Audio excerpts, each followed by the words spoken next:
নমস্কার বন্ধুরা, আজকে কিছু কথা বলবো কীর্তন নিয়ে। সেই সব মানুষদের উদ্দেশ্যে যারা কীর্তনকে শব্দ দূষণের সমর্থক বলে মনে করে। হ্যাঁ, মাধ্যমিক, উচ্চ মাধ্যমিক যেখানে চলছে বা যেখানে হাসপাতাল বা স্কুল কলেজ আছে, সেখানে জোরে কীর্তন বাজানো কখনোই সুস্থ সমাজের লক্ষণ হতে পারে না এবং এটাকে আমিও সমর্থন করি না। কিন্তু এই কারণগুলির জন্য সম্পূর্ণ কীর্তনকে বোকা মানুষদের ধার্মিক কার্যকলাপ বলে এর নিন্দা করা কি উচিত?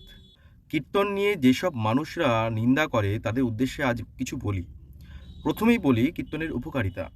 এর বেশি না, আমি দুটি উপকারিতার কথা বলবো। নিন্দুকেরা অবশ্যই মন দিয়ে শুনবেন। সাধারণ মানুষ যারা নিত্য প্রতিদিন সংসারের বিভিন্ন ঘাত প্রতিঘাতের মধ্যে দিয়ে যাচ্ছেন, যাদের মনে দীর্ঘদিনের বিভিন্ন ক্ষোভ, লাঞ্ছনা ইত্যাদির ফলে যারা মানসিক অবসাদে ভুগছেন, তাদের জন্য কীর্তন কিন্তু একটি বড় ঔষধ। কারণ কীর্তনের ওই করুণ সুর সেই অবসাদগ্রস্ত মানুষটির ব্যথা কিছুটা প্রশমন করে। তাই সাইকোলজিক্যাল দিক থেকে কীর্তনের সামাজিক গুরুত্ব অপরিসীম। তাই একজন কীর্তন গায়ক যিনি কীর্তন গান করছেন, তার ওই করুণ কান্নার সুর হাজার হাজার অবসাদগ্রস্ত মানুষের আর্তনাদ হয়ে দাঁড়ায়। দেখবেন কীর্তন শুনতে এসে অনেক মানুষের চোখে জল, দীর্ঘদিনের কষ্ট আজ তাদের চোখ দিয়ে বেরোচ্ছে। মানসিক কষ্ট লাঘবের জন্য কান্নাটা ভীষণ জরুরি। কীর্তনের ওই করুণ সুর এই কাজটা করছে।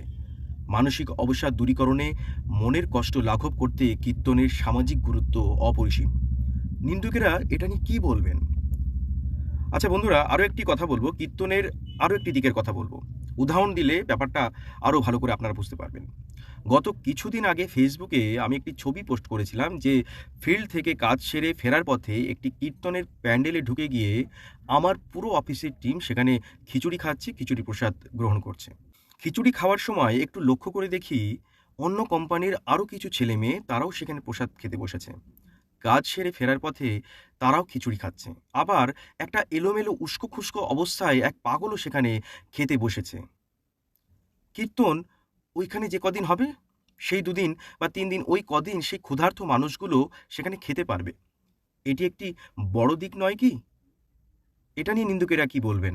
সেদিন আমার এক মেদিনীপুরের কলিগ আমাকে বলছিল, কৌশিক, আমি অনেক জায়গায় ঘুরেছি, সারা বাংলার অনেক জায়গা ঘুরেছি, কিন্তু নদিয়ার মতন প্রায় প্রতিদিনই কীর্তন আমি কোথাও দেখিনি। এবং কীর্তনে এত সুন্দর খাওয়া দাওয়া, নিরামিষ খাওয়া দাওয়া এবং বেশ হাইফাই উন্নত মানের খাওয়া দাওয়া, এটাও কিন্তু আমি কোথাও দেখিনি। তো বন্ধুর এই কথাটি শুনে আমার মনটা গর্বে ভরে গেল একজন নদিয়াবাসী হিসেবে। আশা করছি নদিয়াবাসী হিসেবে যারা আমার ভিডিওটি দেখছেন, আমার বন্ধুটি এই কথাটি শুনে আপনাদেরও মনটা গর্বে ভরে যাওয়াই উচিত। কারণ একটা মেদিনীপুরের ছেলে যদি এটা বলে যে সে